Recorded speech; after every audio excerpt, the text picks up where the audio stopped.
देशात देवेंद्र भाऊ आणि राज्यात एकनाथजी। शिवसेना आमदार बच्चू कडू यांनी हे वक्तव्य केलं।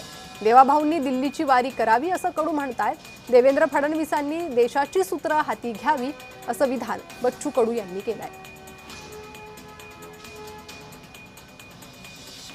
बच्चू कडू यांचं हे मोठं विधान।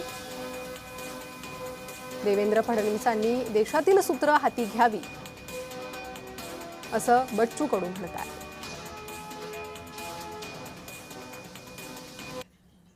मला वाटते देवाभाऊनं निश्चितच दिल्लीची वारी करावी, देश हातात घ्यावा, देशाचे सूत्र हातात घ्यावे, कारण आता दिल्लीला त्यांचं अधिक महत्व जास्त आहे।